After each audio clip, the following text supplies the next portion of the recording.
Hello and welcome to another tips and tricks in Ansys Fluent. In this video, I will demonstrate how to deactivate, reactivate, and finally delete a cell zone in Ansys Fluent. We will use a CPU cooling geometry that contains three zones, a fluid zone, a solid CPU, and the solid fins. The focus of this tutorial is not on the physics of the model, but on understanding how Fluent handles cell zones when they are deactivated, activated, or deleted. This workflow is very useful when you want to simplify a model or modify it without remeshing. So first, just have a look on the geometry. As you can see, we have a fluid here. I can display this fluid separately here. And we have two solids, solid CPU. If I just drag it onto this window, you will see this is our CPU.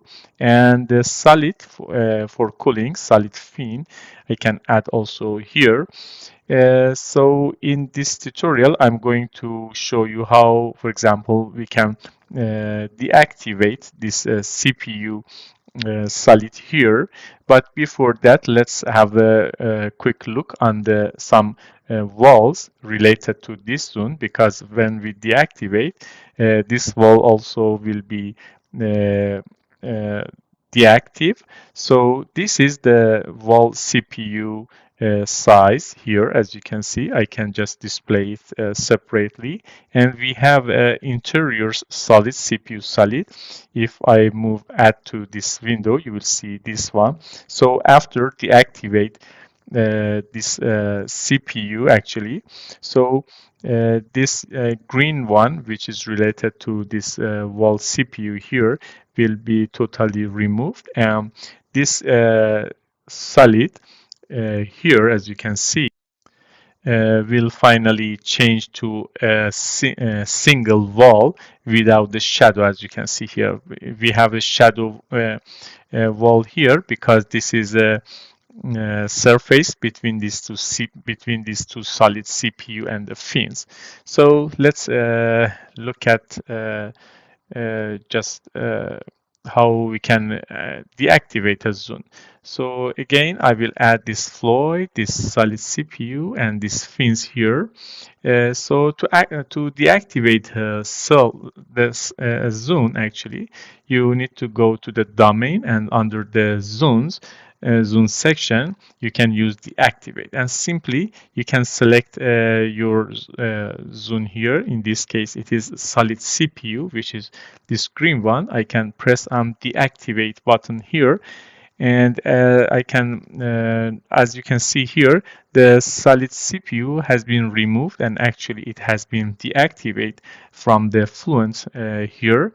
And as I discussed before, we had a wall, which is this one here now. Wall CPU size has been removed from the walls here, and this interior solid CPU solid changed to one surface, as you can see here. So if I display again, so you will see there is no solid CPU also in the mesh display here. And if I scroll here and rotate the view, so you can see I can separately display this one. As you can see, now we have just one solid. So all the surfaces around that deactivate zone will be changed automatically to one wall, as you can see also here.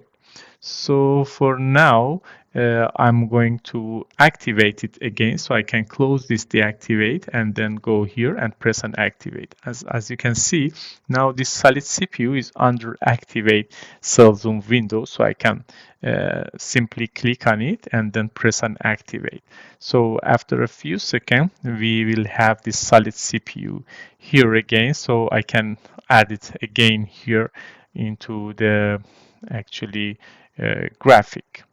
So that's it for activate and deactivate. But we have another options here, delete. If I select the delete zone, I can press on it and I can delete each of this zone here, I again select the solid CPU here.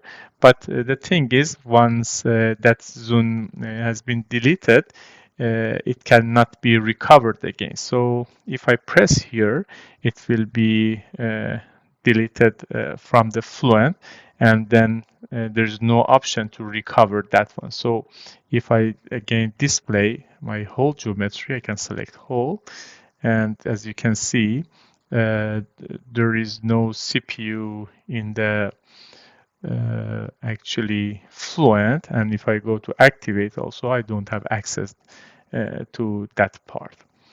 And that's it for today, and thanks for watching.